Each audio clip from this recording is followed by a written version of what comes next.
প্রবাসে মাজরায় কাজ করে খায়, এত কষ্ট।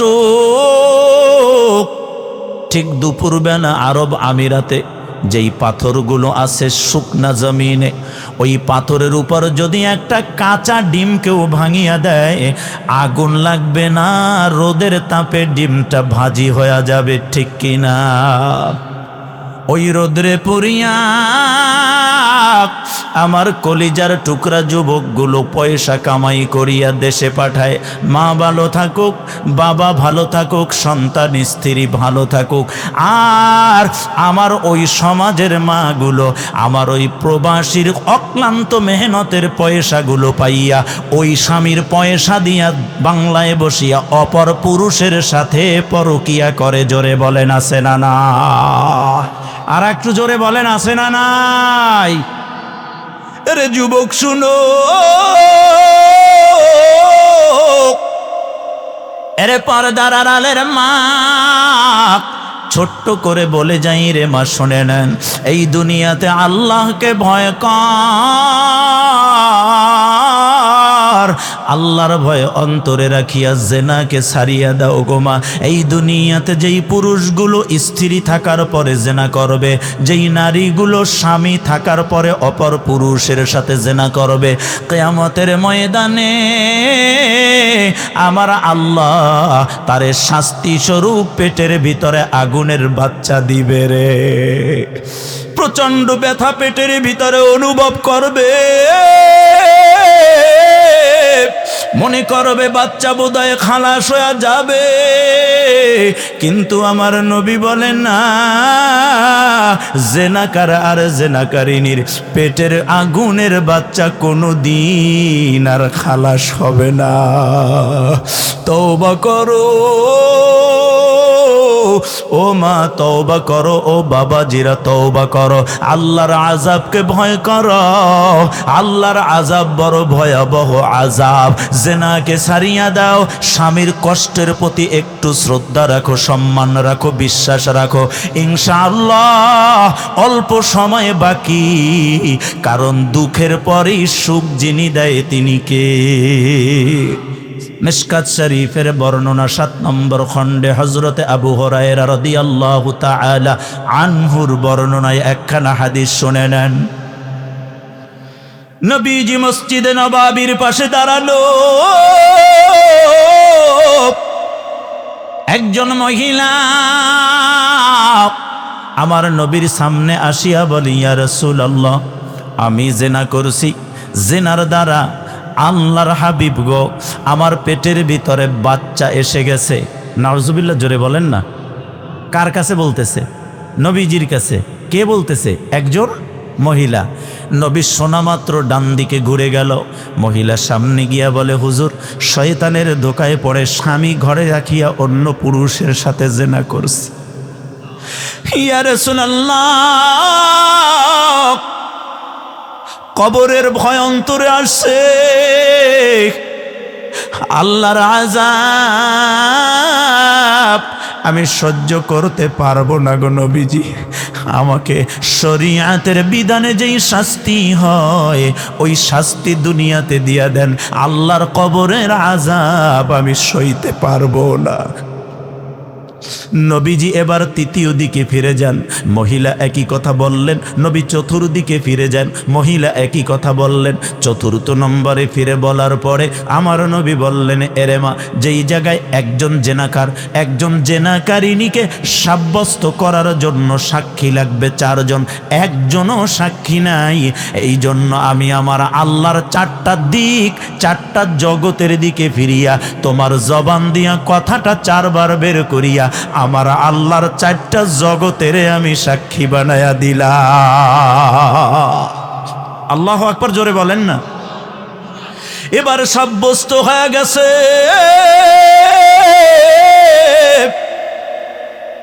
তুমি জেনা করছো, পেটে বাচ্চা আছে জি ইয়া রাসূলুল্লাহ, জেনার বাচ্চা। মাগো, তুমি অপরাধ করছো, তোমার পেটের বাচ্চা তো অপরাধী না। আমি রসুল এমন শরীয়ত নিয়ে দুনিয়ার জমিনে আসে নাই রে। একজন জেনাকারিনীকে শাস্তি দিতে গিয়া তার পেটের বাচ্চা অন্যায়ভাবে সে দুনিয়া থেকে বিদায় হয়ে যাবে, এমন শরীয়ত নিয়ে আমি রসুলকে আল্লাহ দুনিয়াতে পাঠায় নাই। যাও বাড়িতে চলে যাও, বাচ্চা খালাস হয়ে যাবে, ডেলিভারি হয়ে যাবে, ভূমিষ্ঠ হবে, এরপরে তুমি তো আসবা বাচ্চা নিয়ে আমার কাছে। দীর্ঘদিন চলে যায়, ওই মহিলা অপেক্ষায় রয়, তবে ঘর থেকে বের হয় না, কোনো দিকে যায় না, মানুষের সাথে দেখা করে না, লজ্জা সদা সর্বদাই নামাজের মাসনায় ক্ষমা চায়। জোরে বলেন কার কাছে? বাচ্চা দুনিয়ায় আসার পর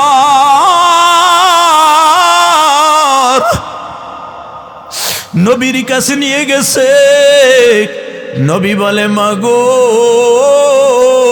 এই বাচ্চাটা তোমার বুকের দুধ খাইন কিনা? বলে, হুজুর খায়। মাগো এই বাচ্চার 6 মাসের রিজিক তোমার বুকের ভিতর আল্লাহ দিয়েছে।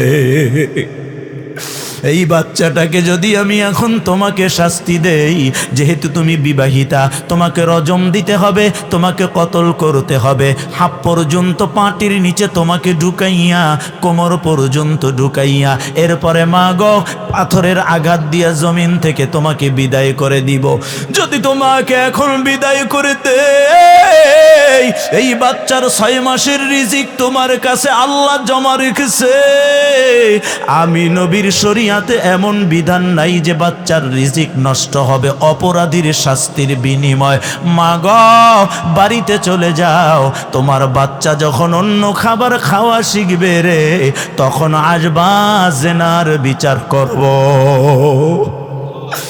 আল্লাহর বান্দি কাঁদে আর আল্লাহর কাছে মাপ চায়।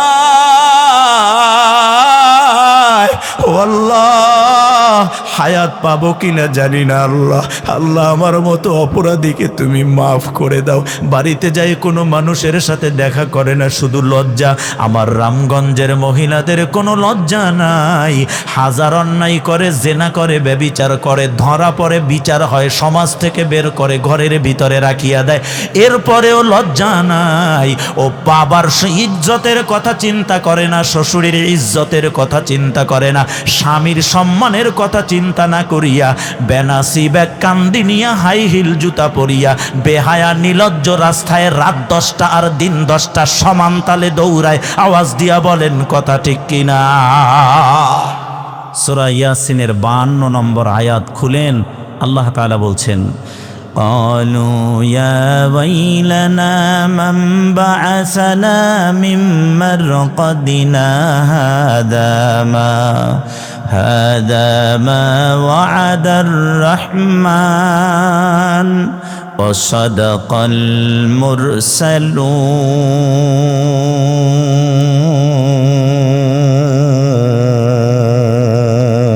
المرسلون। সেদিন তারা বলবে, হায় দুর্ভোগ, মানে কবরবাসীদের ঘুম ভাঙার পরে তারা বলবে, হায় দুর্ভোগ, কে আমাদেরকে ঘুম থেকে উদিত করলো? আল্লাহু আকবার। হাদা মা ওয়াদার রহমান, ওরে রহমান আল্লাহ তো আমাদেরকে এই ওয়াদা করেছে। কি ওয়াদা? আল্লাহ ওয়াদা করেছে মুমিনের দল, দুনিয়ার জমিনে প্রয়োজনে জীবন দিয়ে দাও, ঈমান দিবা না। আল্লাহু আকবার। প্রয়োজনে জীবন দাও,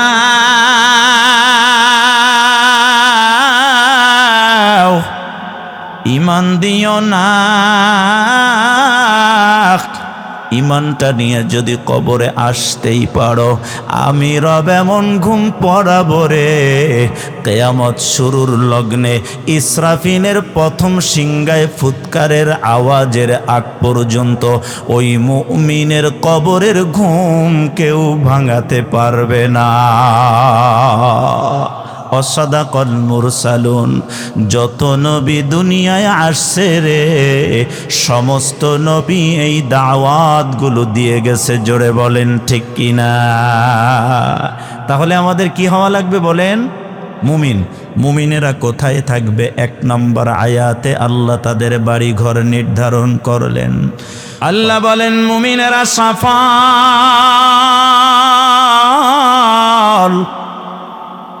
মুমিনেরা কামিয়াব, মুমিনেরা জান্নাতি হয়ে গেছে। বলেন না সুবহানাল্লাহ। বলে কোন মুমিন সফল হয়ে গেছে রে?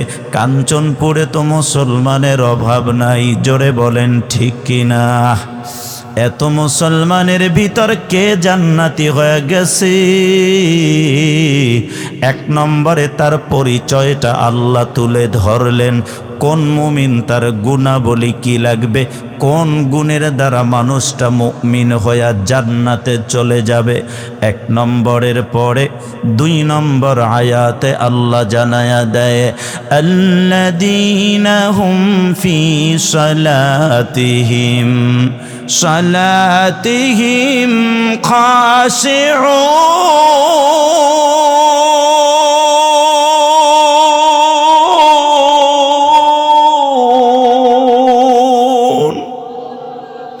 আল্লাহ জানায়া দেয়, গোলাম শোনা, খুশু খুজুর নামাজ পড়বে যারা। আল্লাহু আকবার। এ মুসলমান, নামাজ তোমার পড়া লাগবে। এটা মানুষকে দেখানোর নামাজ পড়লে হবে না, সাপ্তাহিক 2 রাকাত জুমার নামাজ পড়লে হবে না, বাৎসরিক 2টা ঈদের নামাজ পড়লে হবে না, সামাজিক অনুষ্ঠানে এসে গেছো সবাই নামাজ পড়লে পরে আমি না পড়লে ভালো দেখা যায় না, ওই নামাজ পড়লে হবে না। আওয়াজটা বাড়ায়া বলেন এমন নামাজি আছে না? না। আমার আল্লাহ বলে খুশু খুজুর নামাজ পড়বে যারা, আমার ইমানদার বান্দা হবে তারা। আর এমন ইমানদার গুলো আমি রবের জান্নাতে চলে যাবে রে। আর একটু জোরে বলেন না আল্লাহু আকবার। ও আমার কাঞ্চনপুরের মুসলমান শোনা,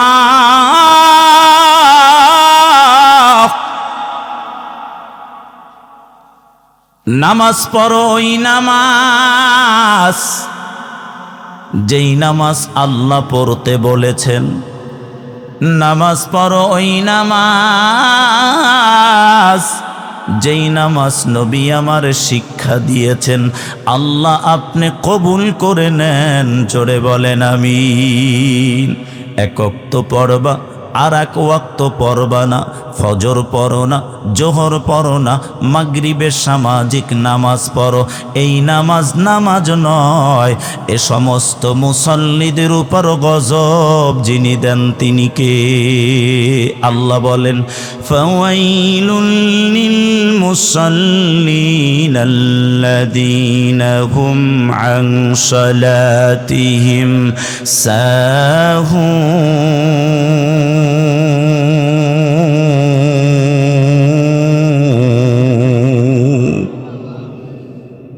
আমার আল্লাহ জানায় ওই সমস্ত মুসল্লিদের উপর আমি আল্লাহর গজব।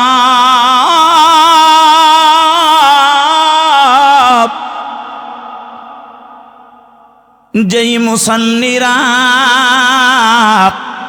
নামাজকে নামাজ মনে করে না, ফজর পড়ে না, জোহর পড়ে না, আসর পড়ে না, মাগরিব পড়ে, আবার এশা পড়ে না, ঘুমায়া যায়। আওয়াজ দিয়া বলেন বাবাজি এমন নামাজি আছে না নাই?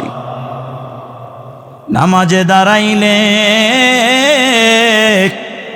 হাত পাও নাড়াচাড়া করে, কানের ভিতরে আঙ্গুল দিয়ে খোঁচাখুচি করে, ডানে তাকায় বামে তাকায়, উপরের দিকে তাকায় নিচের দিকে তাকায়। নামাজের ভিতরে শুধু নিজের যেমন মন চায় তেমন নামাজ পড়ে, জোরে বলেন আছে না নাই? ওই নামাজিদের উপর আল্লাহর গজব। ও বাবাজি, আপনি কেমন নামাজ পড়েন আপনি জানেন না। আপনি ফজর পড়েছেন, ফজরের কত দাম আপনি জানেন না। জোহর পড়েছেন, জোহরের কত দাম আপনি জানেন না। এশা পড়েছেন, এশার কত দাম আপনি জানেন না। বুঝে থাকলে বলেন, ফজরের নামাজ পড়ি আমরা কয় রাকাত? 2 রাকাত ফরজ আর 2 রাকাত সুন্নাত। রসুল আরবি বলে, উম্মত, একটা পাল্লা যদি আল্লাহ বানায়, ওই পাল্লার এক পাশে যদি তামাম দুনিয়াটা উঠাইয়া দেয়, আর আমার একটা উম্মত কাঞ্চনপুরে বসিয়ারে ঘুম থেকে উঠিয়া যখন 2 রাকাত সুন্নাত ফজরের নামাজে দাঁড়াইয়া যায়, ওই 2 রাকাত নামাজ যদি একটা পাল্লায় দেওয়া হয়, আল্লাহু আকবার, জোরে বলো না, ফরজ নাকি সুন্নাত? জোরে বলেন। তামাম দুনিয়াটা যদি ওরে একটা পাল্লায় উঠায়া দেওয়া হয় রে, অপর পাল্লায় যদি 2 রাকাত সুন্নতটা উঠায়া দেওয়া হয়, নবী আমার বলে, উম্মত শোনাও, আল্লাহর কসম, আমার উম্মতের 2 রাকাত সুন্নতের মর্যাদা আল্লাহর কাছে বেশি। ওই 2 রাকাত নামাজের ওজন বড় বেশি।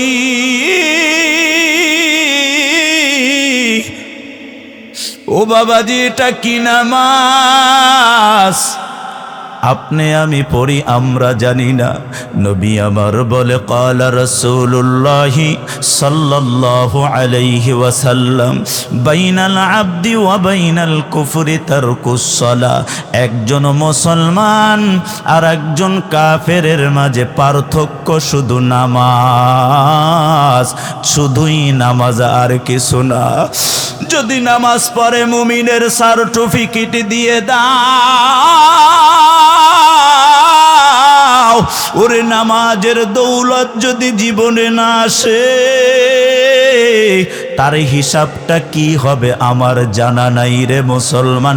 তবে নবী আমার জানায়া দেয়, একজন মুসলমান আর একজন কাফেরের মাঝে পার্থক্য হলো শুধু নামাজ। ক্বালা রাসূলুল্লাহি সাল্লাল্লাহু আলাইহি ওয়াসাল্লাম, আউয়ালু মা ইউহাসাবু বিহিল আবদু ইয়াওমাল কিয়ামাতিস সালাহ। কিয়ামতের ময়দানে সর্বপ্রথম নামাজের হিসাব হবে। আওয়াজটা বাড়ায়া বলেন, কিসের হিসাব হবে? ওই নামাজ নিয়ে আমাদের যত খেলতামাশা রে বাবাজি। নামাজও পড়ি, গুনাও করি, নামাজও পড়ি, শুধু খাই, নামাজও পড়ি, মিথ্যাও বলি, নামাজও পড়ি, আবার এই জবান দিয়া গালিও দেই। জোরে বলেন ঠিক কিনা?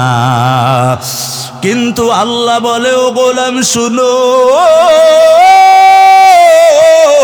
নামাজ যদি নামাজের মতো হয়, ওই নামাজ মানুষকে খারাপ কাজ থেকে বিরত রাখবে, ফাহিশা কাজ থেকে বিরত রাখবে, গুনাহ থেকে নামাজ তোমার বাঁচায়া দিবে। নামাজ পড়ার পর যেই নামাজি গুনাহ ছাড়তে পারো নাই, কপালে লিখে নাও, তোমার কপালটা পুড়ে গেছে। আল্লাহ বলে, ইন্নাস সালাতা তানহা আনিল ফাহশাই ওয়াল মুনকার ওয়ালাযিকরুল্লাহি আকবার। আল্লাহু আকবার, জোরে বলেন। ও মুসলমান ইমানদার, নামাজ তোমাকে সমস্ত ফাহিশা কাজ থেকে ফিরাইয়া রাখবে, কিন্তু নামাজ পড়ার পর যারা গুনাহ ছাড়তে পারো নাই, কপালে লিখে নাও, নামাজ এখন পর্যন্ত হয় নাই। নবী আরবি বলে, উম্মত শুনো, 6টা অঙ্গ দিয়া যদি নামাজ আদায় করাও, আর ওই সেজদা যদি কাঞ্চনপুরের জমিনে দিতে পারো, ওরে সেজদা দিবা লক্ষ্মীপুর জেলার রামগঞ্জের কাঞ্চনপুরের জমিনে, তোমার সেজদার মর্যাদা আমার মালিকের আরশে আজিমে চলে যাবে। ওই নামাজ কি নামাজ জানো? নামাজের ভিতরে 6টা অঙ্গ দিয়া নামাজ পড়া। 1 নম্বর নামাজের ভিতরে হাতের অঙ্গ দিয়া নামাজ পড়ো, 2 নম্বর পায়ের অঙ্গ দিয়া নামাজ পড়ো, 3 নম্বর এই চোখের অঙ্গ দিয়া নামাজ পড়ো, 4 নম্বর জবানের অঙ্গ দিয়া নামাজ পড়ো, 5 নম্বর কানের অঙ্গ দিয়া নামাজ পড়ো, 6 নম্বর এই দিলের অঙ্গ দিয়া নামাজ পড়ো। যদি 6টা অঙ্গের নামাজ হইয়া যায়, ওই নামাজ আমার নবীর নামাজ হইয়া যায়। আর ওই নামাজের সেজদা হবে জমিনে, আমার সেজদার মর্যাদা চলে যাবে মালিকের আরশে আজিমে। নামাজে যখন তুমি দাঁড়াইবা, আল্লাহু আকবার বলে যখন তাকবীরে তাহরিমার হাত বাঁধো, কান পর্যন্ত হাতটা উঠাও, আঙ্গুলগুলো কিবলার দিকে দিয়ে দাও, আর 2টা আঙ্গুল দিয়া কবজির উপর ধরিয়া 3টা আঙ্গুল ছেড়ে দিয়া এবার হাতটা ছেড়ে দাও। এটা হলো হাতের কাজ। পায়ের কাজ হলো যখন নামাজে দাঁড়াইবা, তখন সোজা করে আঙ্গুল দিয়ে পাটাকে সোজা করে আরামে দাঁড়ায়া যাও। এত পরিধি লম্বা করিও না যে নামাজে দাঁড়াইলে পরে তোমার নামাজের ভিতরে খুশু খুজু নষ্ট হয়ে যায়, তাকওয়া নষ্ট হয়ে যায়, ফরহেজগারি নষ্ট হয়ে যায়, বেআদবের মতো দাঁড়ায়া যাও, সেগায়া দাঁড়ায়া যাও। পায়ের পরিধি যত করা লাগে তত করিয়া দাঁড়াও। দুনিয়ার সম্মানী মানুষের সামনে দাঁড়াইতে আমাদের কত আদব,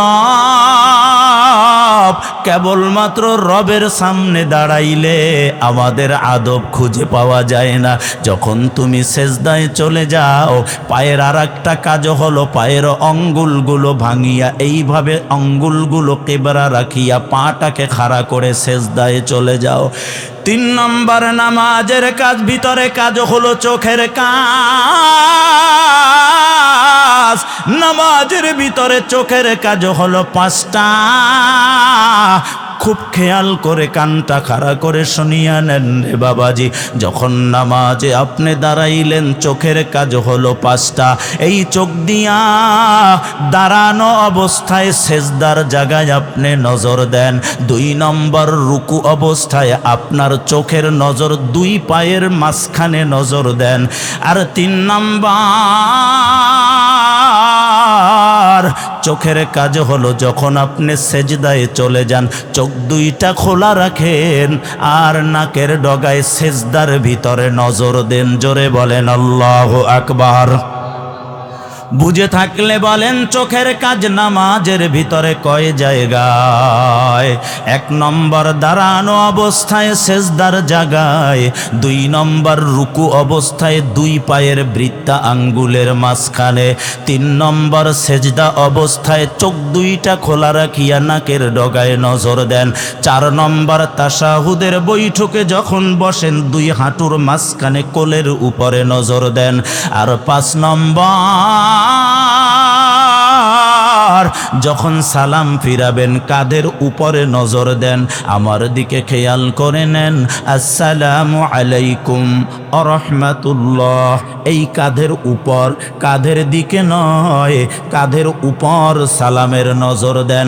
কাঁধের দিকে যারা নজর দেয় ওরা সালাম ফিরাইয়া বলে দেয়, কোন বাচ্চারা দুষ্টামি করলো, ফ্যানের আওয়াজটা কেমন, ফ্যানটা কি দ্রুত চলে না পাতলা চলে না অল্প চলে না বেশি চলে। আর যারা কাঁধের উপরে নজর দেয় ওই নামাজটা খুশু খুজুর নামাজ হয়, আমার নবীর নামাজ হয়ে যায়। 3 নম্বর কাজ হলো চোখের কাজ। 4 নম্বর নম্বর হলো এই মুখের কাজ। 4 নম্বর মুখের কাজ কি জানেন? মুখের কাজ হলো নামাজের ভিতরে 2টা। 1 নম্বর হলো যা পড়বেন সহি করে পড়বেন, খুব খেয়াল। 1 নম্বর যা পড়বেন সহি করে পড়বেন। 2 নম্বর যা পড়বেন পাতলা পাতলা পড়বেন, থেমে থেমে পড়বেন। 1 আয়াত পড়লেন, একটু থামলেন, আবার আর 1 আয়াত পড়লেন। যদি বলেন হুজুর লাভ কি? লাভ হলো নবী আমার জানায় উম্মত যখন নামাজে দাঁড়াইয়া একটা আয়াত পড়িয়া থেমে যায়, ওই থেমে যাওয়ার সময়টায় নবী আমার বলে আল্লাহ বান্দার জন্য পুরস্কার ঘোষণা দেয়। এই জন্য নামাজে যত লম্বা কিরাত আপনি পড়বেন, আল্লাহু আকবার জোরে বলেন, যত লম্বা কিরাত পড়বেন আয়াত একটা পড়িয়া একটু থামিয়া যান, রব্বে কারিম যেন আপনাকে পুরস্কার দিয়া পুরস্কৃত করবে। 5 নম্বর নামাজের ভিতরে কাজ হলো কানের কাজ। জবানে যা পড়েন কানে যেন মৃদু আওয়াজে শুনতে পায়। আমার সমাজে বহু ভাই আছে মুসলমান নামাজে দাঁড়াইয়া ঠোঁট 2টা বন্ধ করিয়া বোবার মতো দাঁড়ায়া যায়। দুনিয়ায় হাজারো মানুষের সাথে কথা বলো, ব্যবসার কথা বলো, রাজনীতি করো, কথা বলো, জবানটা তোমার নড়ে, কেবলমাত্র রবের সামনে দাঁড়াইয়া তোমার জবানও নড়ে না, 2টা ঠোঁটও নড়ে না। অতএব ঠোঁটটা নাড়াইয়া তেলাওয়াত করো। 6 নম্বর নামাজের ভিতরে কাজ হলো দিলের কাজ। এই তুমি নামাজে যা করবা সব যেন দিলে শান্তি পায়। এই দিলে শান্তি লাগায়া নামাজটা যদি আদায় করা যায়, সেজদা হবে জমিনে, মর্যাদা আল্লাহর আরশে আজিমে। আল্লাহু আকবার জোরে জোরে জোরে। মজা কি নামাজের বুঝো? খাবার খাইতে বসছে মজা হয় নাই, কথা বলে না, জিজ্ঞাসা করে ভাই কেমন হইছে খাবার, কথা বলে না, বারবার বললে তখন বলে লবণ কম হইছে, মজা হয় নাই। ও মুসলমান ইমানদার, আমি বুঝাইতে চাই আপনাদের কাছে, এই যে আমার জ্যাঠা, এই যে বাবাজি আমার পাশে বসা, ওনার একটা ছেলে যদি প্রবাসের জমিনে থাকে রে মুসলমান, প্রতি মাসে টাকা পাঠায় 1 লাখ, 1 মাসে পাঠাইল 5 লাখ। বাবার কাছে বলল বাবা আমি এই মাসে হালাল পথে 5 লাখ টাকা পাঠাইলাম। আওয়াজ দিয়া বলেন এই বাবা খুশি না বেজার? পরের দিন সকালবেলা দোকানে যাইয়া বলে ও দোকানদার কই, আমার বন্ধু মহল যারা বসছে এদের সবাইকে আপনি নাস্তা দেন, সবাইকে চা দেন। বলে ও বন্ধু কেন আমাদের চা খাওয়াও? বলে আমার দিলে শান্তি। বলে কেন? প্রতি মাসে ছেলে আমার টাকা পাঠায় 1 লাখ, কিন্তু এই মাসে ছেলে টাকা পাঠাইছে কয় লাখ? 5 লাখ পাঠাইছে, এই জন্য দিলে বড় শান্তি। ও আমার জ্যাঠাজি, ও আমার মুরব্বি, বলো এই 60 বছর তো নামাজ পড়লেন, এই 60 বছরের ভিতরে একটা রুকুর মজা কি দিলে পাইলেন? একটা সেজদার মজা কি দিলে লাগছে?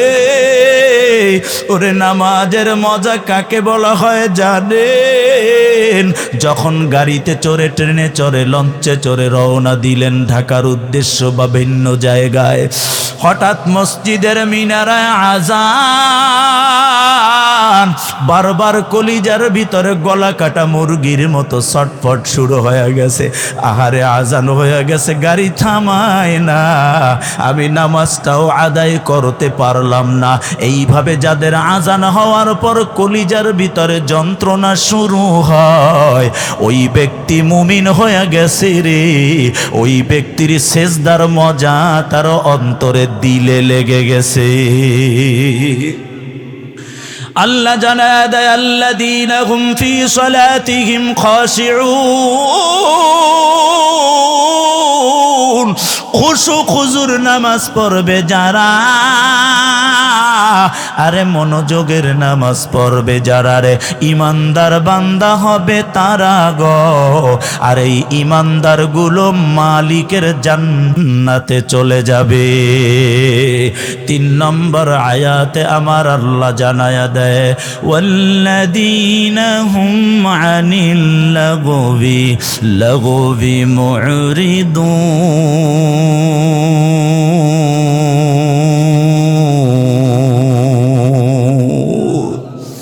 আমার আল্লাহ জানায় দেয় ও গোলাম শুনো,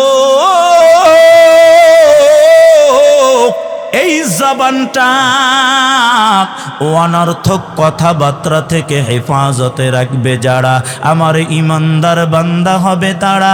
আর এই ইমানদার গুলো কদ আফলাহাল মুমিনুন, এবং মুমিনগুলো সফল হয়ে যাবে। সুবহানাল্লাহ, জোরে বলেন না। এই জবান জবান জবান একটু খেয়াল করেন, মুমিন হওয়ার জন্য কি লাগবে? মন চাইলে জবান দিয়া যা আসে তা বলা যাবে না। সংক্ষেপে বুঝে নেন, এই জবানে এমন দামি নেয়ামত, এই জবান দিয়া কথা বলার সাথে সাথে হয় গুনাহ হয়, না হয় নেক হয়। জোরে বলেন ঠিক কিনা? এই জবানটা একটি দামি দৌলতময় জবান। এই জবান দিয়ে কথা বলার সাথে সাথে হয় সওয়াব, না হয় কি? জোরে বলেন না, না হয় কি? ও আল্লাহর গোলাম, একটু বুঝে নেন। নবীর কাছে একজন সাহাবী হাজির, হুজুর আমাকে একটা আমল দেন। নবী বলেন চুপ করো, আবার বলে হুজুর আমল দেন। নবী বলেন চুপ করো, আবার বলে হুজুর আমল দেন। নবী বলেন চুপ করো। তৃতীয়বার বলার পর সাহাবী চুপ হয়ে গেল। নবীর জান্নাতি চেহারা মোবারক ফিরায়া যুবকের দিকে ফিরিয়া বলে, এই জবানটাকে একটু চুপ রাখিয়া দেখো না, বহু গুনাহ থেকে বাঁচিয়া যাইবা। হযরতে ওমর ফারুক রাদিয়াল্লাহু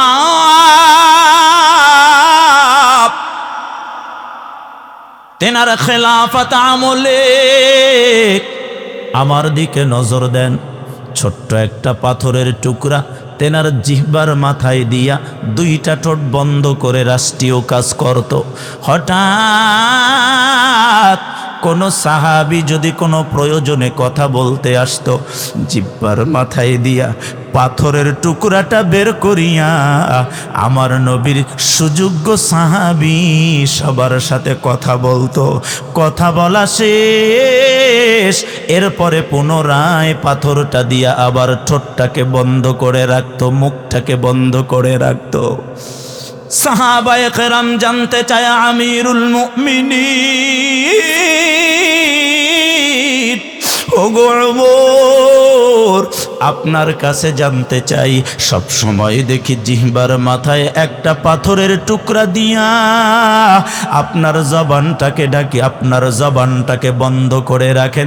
প্রয়োজন যদি হয় আপনার হাত দিয়া আপনার পাথরের টুকরাটা মুখ থেকে বের করিয়া আবার কথা বলেন, আবার জিহ্বার মাথায় পাথরটা দিয়া মুখটাকে বন্ধ করেন। এই আমলটা কেন করেন? জিজ্ঞাসা করতে দেরি রে, আল্লাহর পয়গম্বরের সুযোগ্য সাহাবী হযরতে ওমর ফারুক রাদিয়াল্লাহু 2টা চোখ থেকে দর দর করে পানির ফোঁটা ছেড়ে দেয়, আর ডাক দিয়া বলে, ও নবীর সাহাবীরা শোনো, এই জবানের ব্যাপারে আল্লাহকে বড় ভয় পাই। আল্লাহু আকবার, জোরে বলেন। এই জবানের ব্যাপারে আমার আল্লাহকে বড় ভয় পাই। আমিও তার কারণ হলো এই জবানের কারণে মানুষগুলো জাহান্নামী হবে, আবার এই জবানের কারণে মানুষগুলো জান্নাতি হবে। এই জবান দিয়া ভুল কথা বলার কারণে মুসলমানের বাচ্চা হওয়ার পরেও ঈমান হারাইয়া নাস্তিক হইয়া মরে। জোরে বলেন আছে না নাই? আলেমদেরকে নিয়ে কটূক্তি করে, কোরআন নিয়ে কটূক্তি করে, নবীর চরিত্র নিয়ে কটূক্তি করে, অথচ এদের নাম শামসুর রহমান, আব্দুল গফফার। জোরে বলেন ঠিক কিনা? ঠিক না হুজুর? আব্দুল গফফার আর শামসুর রহমান, কত সুন্দর নাম, অথচ জানে না জবান দিয়া কোন কথা বলার সাথে ইমানের দৌলতটা চলে যাবে, জানে না। না জানিয়া কথা ভুল বলার কারণে ইমানের দৌলতটা হারায়া দেয়। ও মুরব্বি, ও যুবক, এই জন্য এই জবানের ব্যাপারে বড় সাবধান। কথা বলার আগে চিন্তা করেন, আমার কথা এমনটা যেন বের না হয়, আমার কথায় যেন গুনাহ না হয়। এই জন্য বলি, আল্লাহদের জিন্দিগি খুললে পাওয়া যায় তেনারা কথা বলেন কম, কাজ করেন বেশি, বয়ান করে কম, বাকি আমলে থাকে বেশি। বলেন ঠিক কিনা? 3 নম্বর, আপনি যদি মুমিন হতে চান তাহলে 3 নম্বরে আপনার গুণ লাগবে, আপনি জবান দিয়া বাজে কথা বলবেন না। 70-80 বছরের বুড়িগাগুলা দোকানে বসিয়া এমন এমন বাজে কথা বলে যে তাদের সন্তানরা পর্যন্ত দোকানে থাকতে পারে না। জোরে বলেন ঠিক কিনা? 60 বছর হয়ে গেছে, 70 বছর হয়ে গেছে, আমি কি মিথ্যা বলতেছি? এরপরে দোকানে লাঠিতে একটা ভর দিয়া যাইয়া চার দোকানে বৈশা বৈশা হিন্দি সিরিয়াল চায়। নাউজুবিল্লাহ। জোরে বলেন না, আওয়াজ দিয়ে বলেন না, আছে না নাই? বাতি যে একটা ফাঁস দিয়ে উঠতে যায়, কিতেও যেটা, কই যাও তুমি? কিনলেই যাও, বইও না, অসুবিধে কি? কয় যেটা আননে যেই তালে বইছেন, যে আননে ফাঁর উপরে ফাঁ উঠাইছেন, যেটা এনে বনের কোনো জায়গা নাই, তো যেটা কোনো সিস্টেম নাই এনে বনের, যেটা আজ যাওয়ান লাগবো, কাও বইও এনো বাই বাই। নাউজুবিল্লাহ। একটু জোরে কর না, আর একটু জোরে কর না। আসেনি এরকম কিছু মানুষ? আমি শুধু জ্যাঠার কথা বললাম, কিন্তু কিছু ভাই আছে না নাই? এখানে যত বয়ান হয়, আগামীকালকে বিশেষ কিছু মুফতি আজমেরা এটা আবার তরজমা 4 দোকানে করবে। জোরে বলেন ঠিক কিনা? ও মুসলমান ইমানদার, এই জন্য 3 নম্বরে আপনার গুণ লাগবে, এই জবানটা দিয়া বাজে কথা বলবা না, এই জবানটা দিয়া গালিগালাজ করবা না, এই জবানটা দিয়ে মিথ্যা তুমি বলবা না, এই জবানটা দিয়া মিথ্যা সাক্ষী দিয়া আল্লাহর গোলামগুলোকে বছরের পরে বছর জেল খাটাইও না।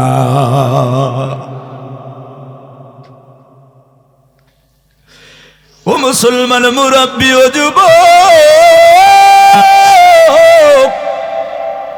আমার আল্লাহ এবার ডাক দিয়া বলে, মুমিন হওয়ার জন্য আর কি গুণ লাগবে একটু জেনে নাও। আমার আল্লাহ আবার বলে দেন, ওয়াল্লাযীনা হুম লিজ্জাকাতি ফাঈলুন।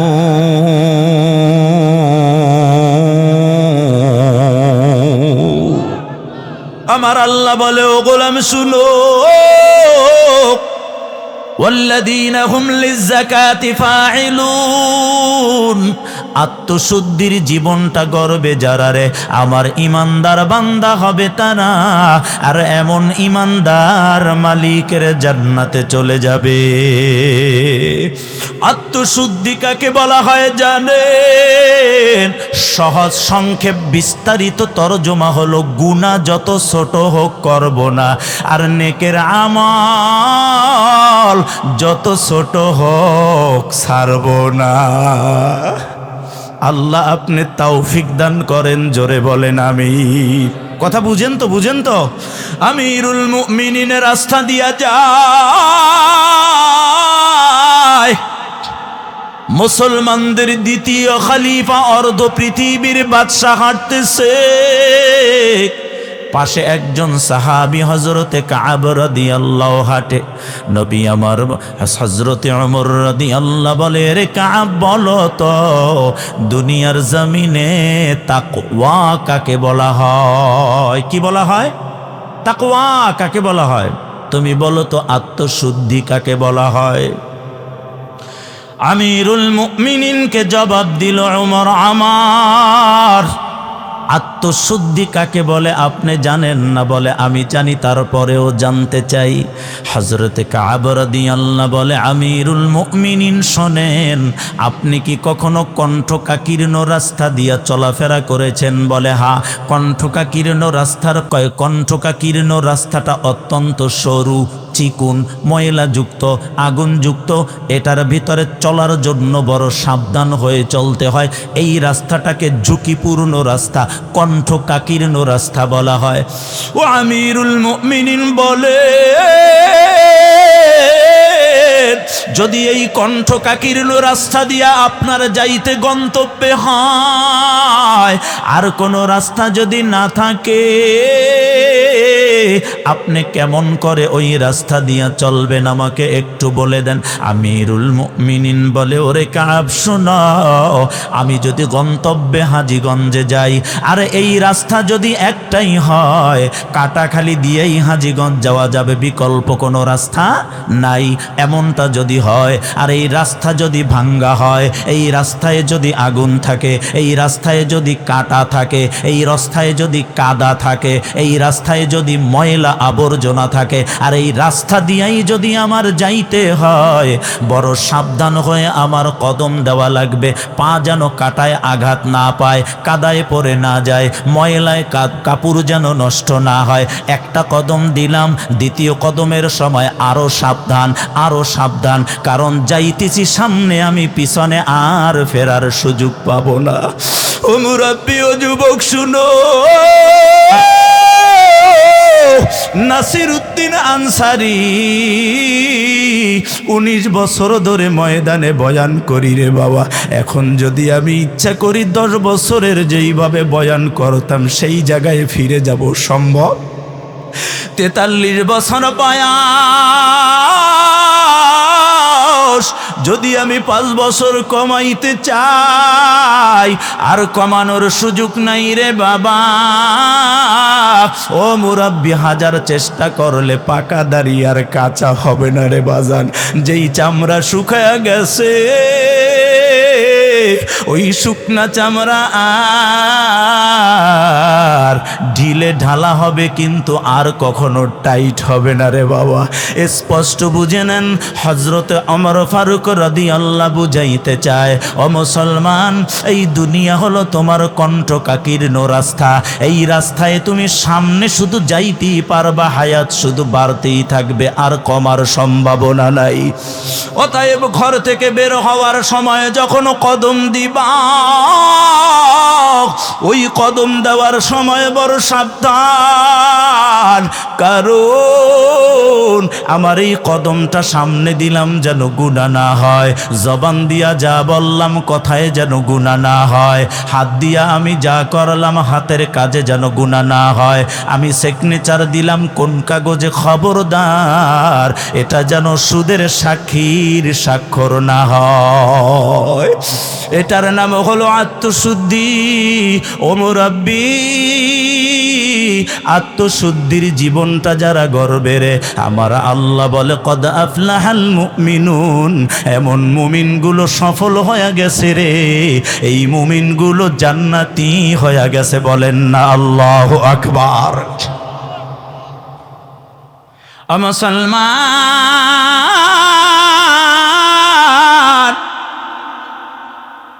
এরপরে মুমিনের যেই গুণাবলী লাগবে, আমার আল্লাহ পবিত্র কোরআনে আবার জানায়া দেয়, ওয়াল্লাযীনা হুম লিফুরুজিহিম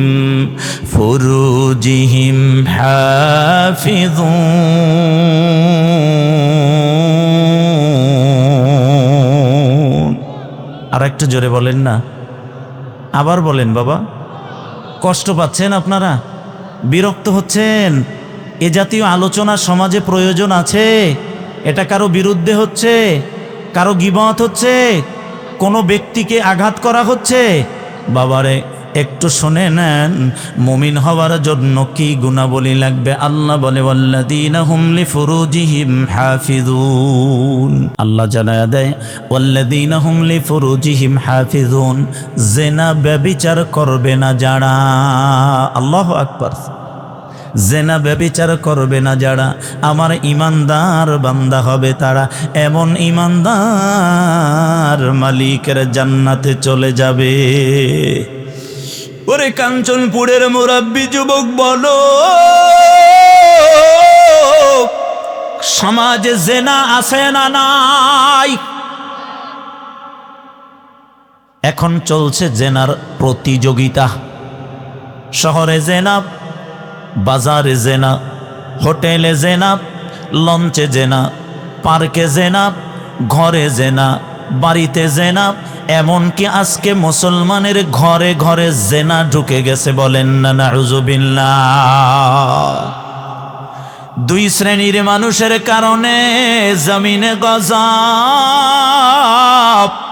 যেই জমিনে বেনামাজির সংখ্যা বেড়ে যায় রে, দুই নম্বর যেই জমিনে বেপরদা হাইওয়ান আর বেনামাজি বেপরদা হাইওয়ান আর জেনাকারীর সংখ্যা বেড়ে যায়, ওই জমিনে গজব দিয়া জমিনটাকে ধ্বংস করে কে? আমার কাঞ্চনপুরের প্রবাসী যুবক,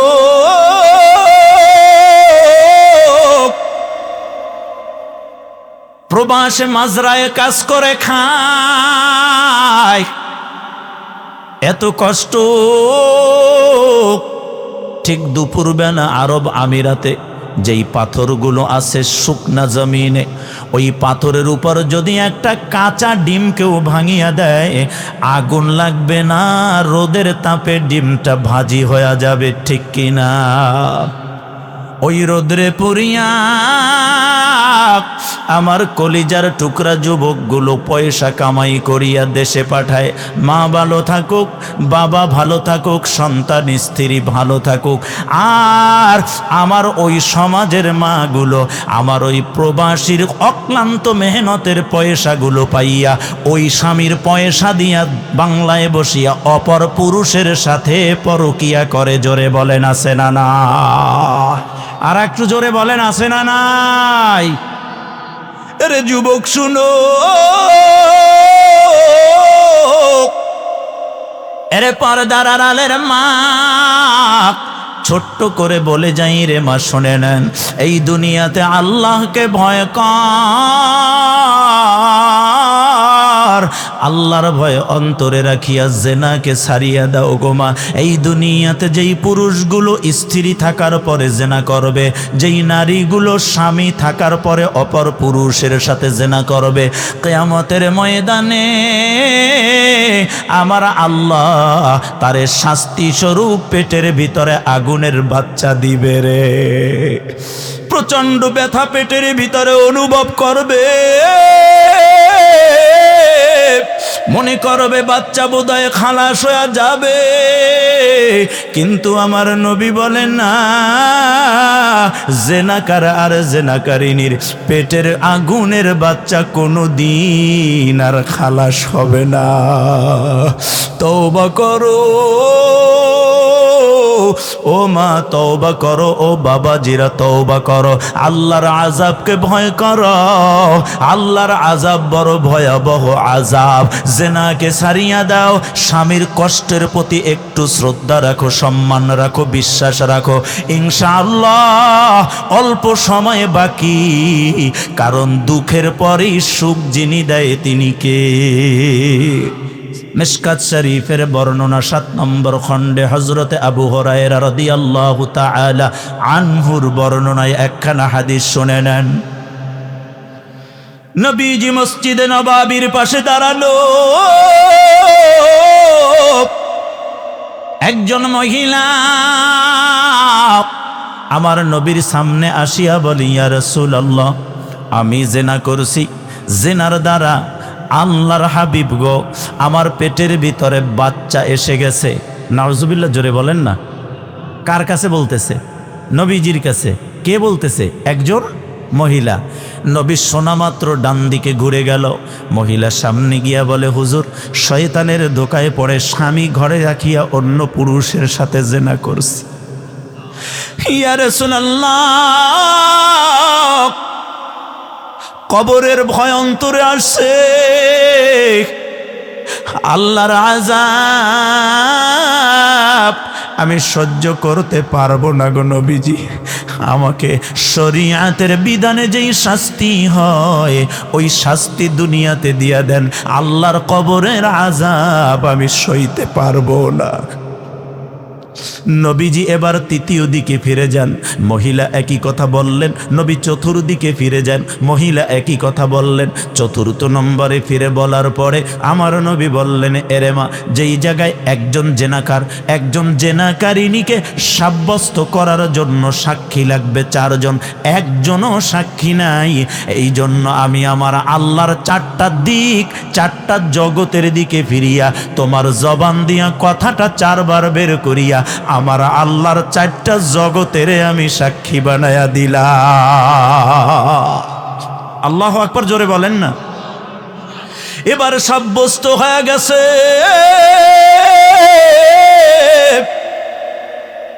তুমি জেনা করছো, পেটে বাচ্চা আছে নিজে। ইয়া রাসূলুল্লাহ, জেনার বাচ্চা। মাগো, তুমি অপরাধ করছো, তোমার পেটের বাচ্চা তো অপরাধী না। আমি রাসূল এমন শরীয়ত নিয়ে দুনিয়ার জমিনে আসে নাই রে, একজন জেনাকারিনীকে শাস্তি দিতে গিয়া তার পেটের বাচ্চা অন্যায়ভাবে সে দুনিয়া থেকে বিদায় হয়ে যাবে, এমন শরীয়ত নিয়ে আমি রাসূলকে আল্লাহ দুনিয়াতে পাঠায় নাই। যাও, বাড়িতে চলে যাও, বাচ্চা খালাস হয়ে যাবে, ডেলিভারি হয়ে যাবে, ভূমিষ্ঠ হবে, এরপরে তুমি তো আসবা বাচ্চা নিয়ে আমার কাছে। দীর্ঘদিন চলে যায়, ওই মহিলা অপেক্ষায় রয়, তবে ঘর থেকে বের হয় না, কোনো দিকে যায় না, মানুষের সাথে দেখা করে না। লজ্জা সদা সর্বদাই নামাজের মাসনায় ক্ষমা চায়। জোরে বলেন কার কাছে? বাচ্চা দুনিয়ায় আসার পর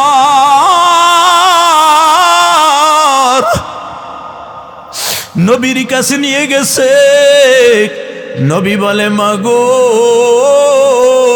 এই বাচ্চাটা তোমার বুকের দুধ খাইন কিনা? বলে, হুজুর খায়।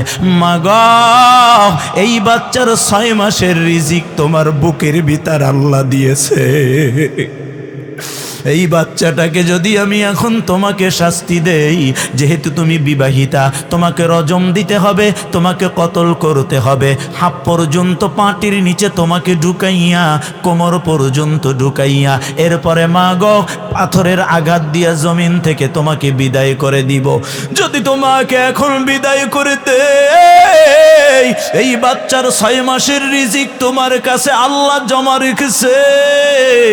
আমি নবীর শরীয়তে এমন বিধান নাই যে বাচ্চার রিজিক নষ্ট হবে অপরাধীর শাস্তির বিনিময়।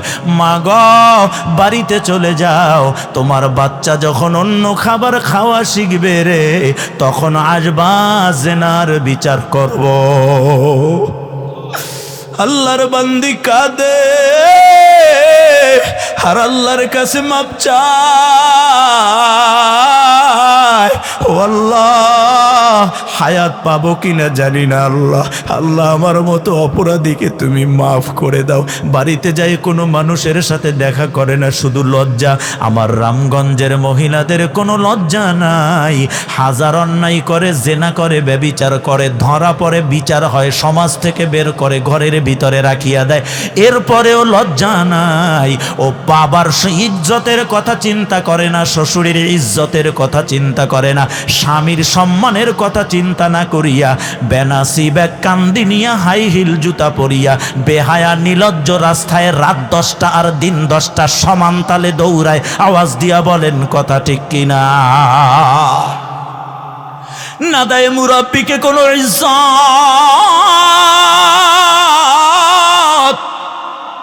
বরং ওকে দেখলে মানুষ এখন ভয় করে চলে।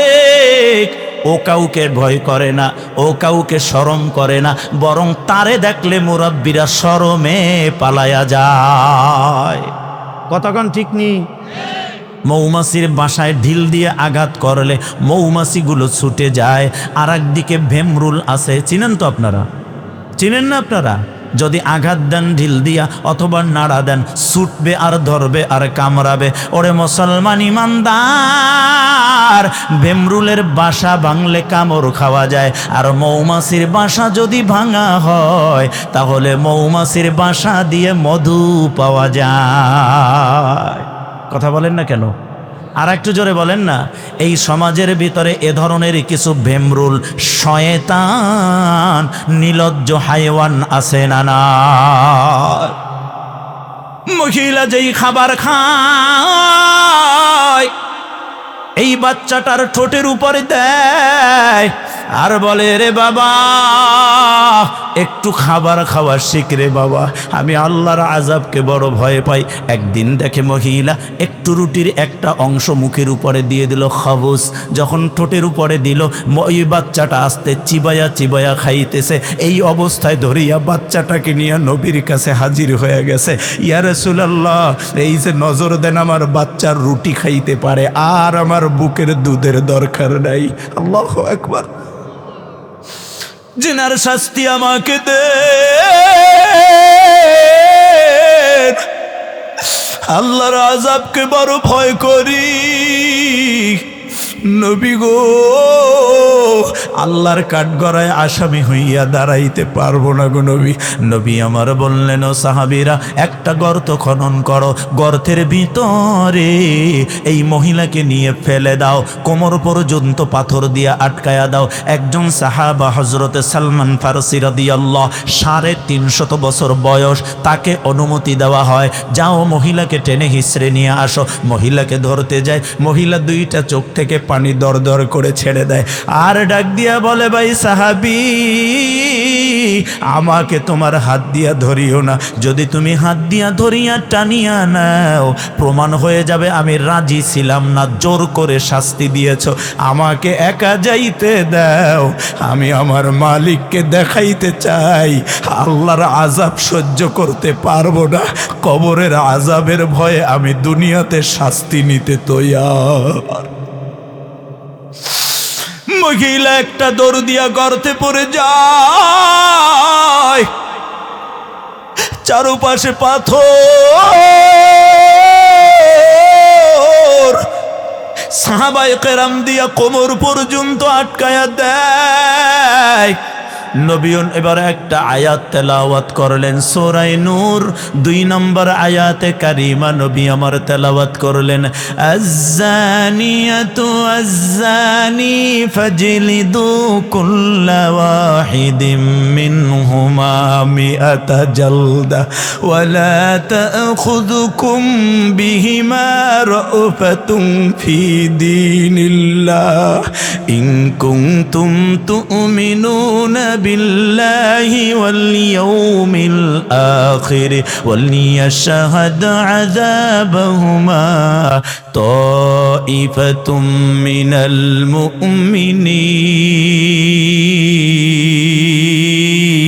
المؤمنين। সূরা নূরের 2 নম্বর আয়াতে আল্লাহ বলো, নবী শুনে, যখন কোন জিনাকার এবং জিনাকারিনী ধরা পড়বে, ওদেরকে একটা ঘরে আটকায়া রাখে,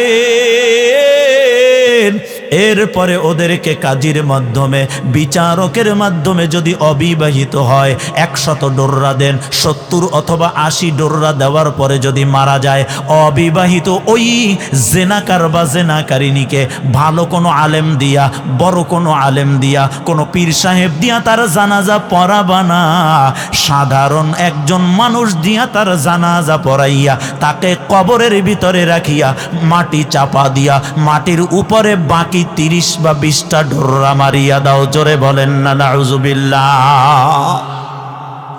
আর যদি বিবাহিত হয়, ও নবী তাকে রজম দিয়া দেন, পাথরের আঘাত দিয়া কতল করে। তাকে রজম দিয়ে দেন গো নবীজি। নবী আমার সাহাবীদেরকে বললেন, ও সাহাবীরা, কোমর পর্যন্ত পাথর দিয়ে আটকাইছনি? বলে হুজুর আটকিয়ে ফেলেছি। নবী আমার বলে, এবার শুনে নাও, ইন কুনতুম তুমিনুনা বিল্লাহ, যদি তোমরা আল্লাহর প্রতি ঈমান আনো, ওয়াল ইয়াউমিল আখির, যদি আখিরাতের প্রতি তোমরা বিশ্বাস রাখো, ওয়াল ইয়াশহাদ আযাবাহুমা, ওরে আযাব দেওয়ার ক্ষেত্রে সামান্য দয়া দেখাইবা না, যদি আল্লাহর প্রতি ঈমান আনো, আখিরাতের প্রতি বিশ্বাস রাখো। সাহাবায়ে কেরামদের ঈমানের মর্যাদা এত বেড়ে গেছে, আল্লাহু আকবার জোরে বলেন। সাহাবায়ে কেরাম এবার চারদিক থেকে পাথর মারা শুরু করলো রে। একটা পাথর হযরতে খালিদ বিন ওয়ালিদ রাদিয়াল্লাহর হাতের নিক্ষিপ্ত পাথর যাইয়া আল্লাহর বান্দির মাথায় পড়ে যায় রে। মাথাটা ডালিমের মতো ফাটিয়া যায়, রক্তগুলো ফিঙ্কি দিয়া বের হয়। আল্লাহর বান্দি আজলা ভরে ওই রক্তগুলো নিয়া ওই রক্ত অবস্থায় আল্লাহর কাছে হাত বাড়াইছে, আল্লাহ আল্লাহ, আমার মতো অপরাধী কেউ নাই, আপনি নজর দিয়া দেখেন। কবরের আযাবের ভয়ে নিজের ইচ্ছায় আসছে। আপনার সাহাবীরা আমাকে রজম দেওয়ার জন্য, শাস্তি দেওয়ার জন্য চারদিক থেকে পাথর মারতেছে,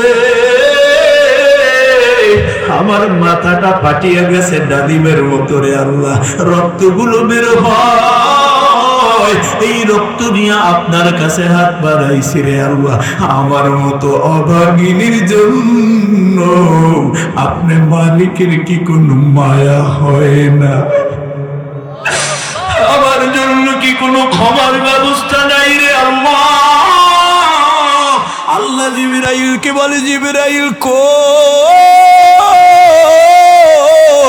আমার নবীকে সালাম দে, আমার নবীকে শুনায়া দে, পাথর যেন আর না মারে, আমার বান্দির জিন্দেগীর সব গুনাহ আমি মাফ করে দিলাম।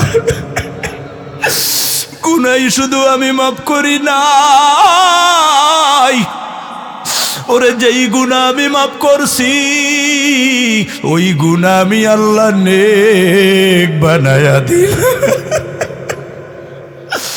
ইল্লা মান তাবা ওয়া আমানা ওয়া আমিলা সালিহা ওয়া আমিলা আমালান সালিহা ফাউলাইকা ইউবাদদিলুল্লাহু সাইয়্যাতিহিম হাসানাত ওয়া কানাল্লাহু গফুরার রহিমা।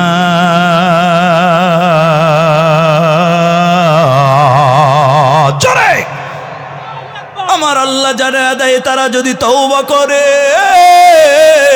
তওবার পরে যদি ঈমান আনে, আরে এই ঈমানটা যদি মৃত্যু পর্যন্ত বহাল রাখে, গুনাহ করছে আর করবে না, অপরাধ করছে আর করবে না, জিনা করছে আর করবে না, যদি তারা এই ওয়াদা আল্লাহর কাছে দেয়, আল্লাহ বলে ফাউলাইকা ইউবাদদিলুল্লাহ, আমি আল্লাহ তার গুনাহগুলো মাফ করে দিব, সাইয়্যাতিহিম হাসানা, আমি আল্লাহ যেই গুনাহ মাফ করব ওই গুনাহগুলো গুনাহ রাখবো না, সব নেক বানায়া দিব।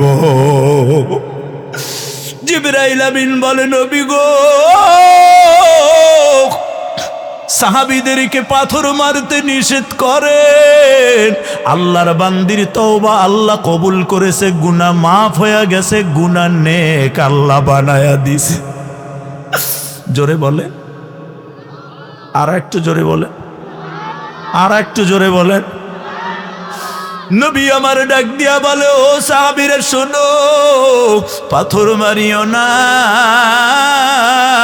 সাহাবায়ে কেরাম বলে, হুজুর আল্লাহর বান্দি এখন পর্যন্ত মরে নাই। নবী আমার বলে, মরা লাগবে না, ওরে এমন তওবা করছে রে, তওবা আল্লাহ কবুল করিয়া গুনাহ মাফ করিয়া গুনাহ নেক বানায়া দিছে। নবী আমার সালমান ফারসিকে ডাক দিছে, ও সালমান ফারসি কই?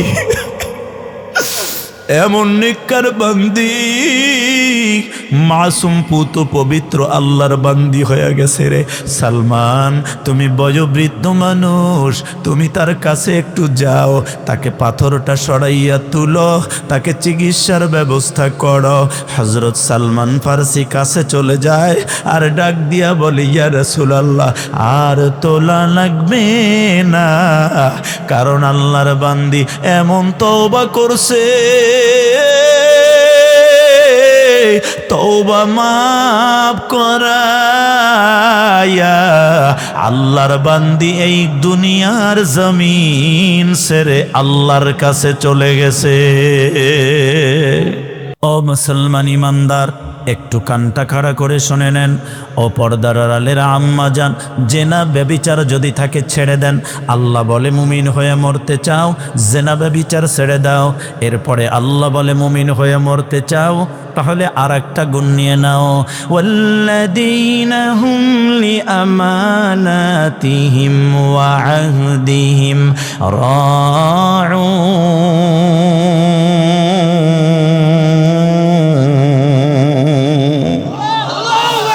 আল্লাহ জানায় দেয়, গোলাম শুনো,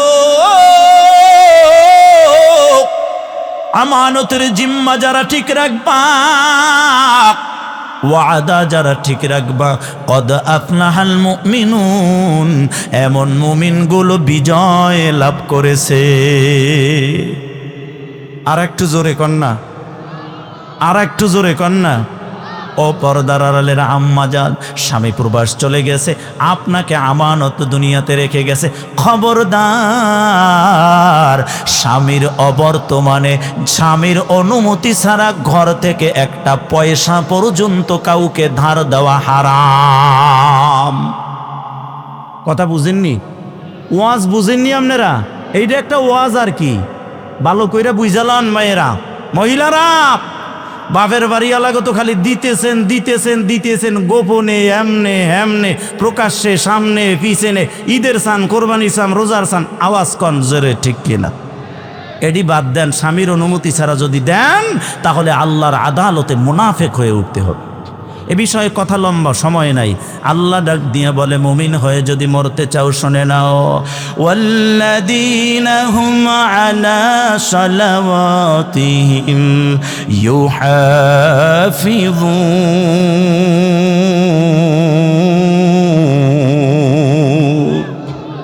মুমিন হয়ে যদি মালিকের কাছে যাইতে চাও,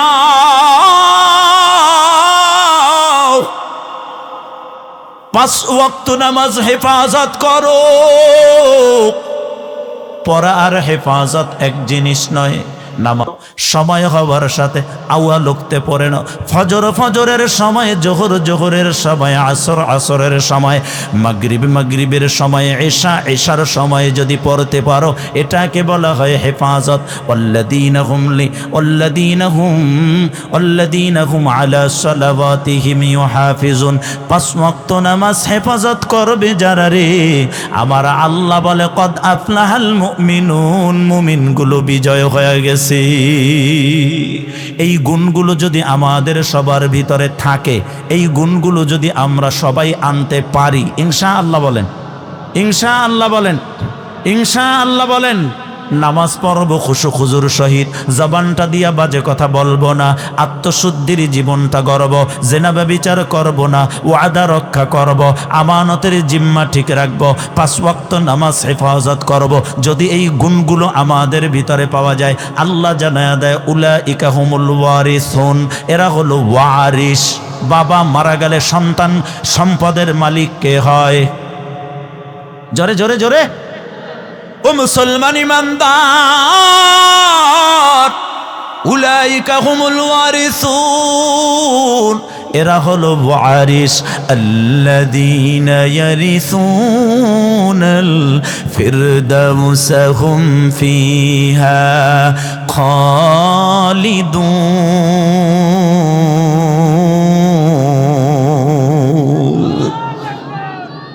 গুণগুলো যদি আনতে পারো কি হবে জানো? উলাইকা হুমুল ওয়ারিসুন, এরা হবে ওয়ারিস। আল্লাযীনা ইয়ারিসুনাল ফিরদাউসা হুম ফিহা খালিদুন, এই মানুষগুলো সব আমার জান্নাতুল ফিরদাউসের ওয়ারিস। আলহামদুলিল্লাহ বলেন। যা বললাম আমি আমাদের সবাইকে আল্লাহ যেন আমলের জন্য কবুল করে নেয়।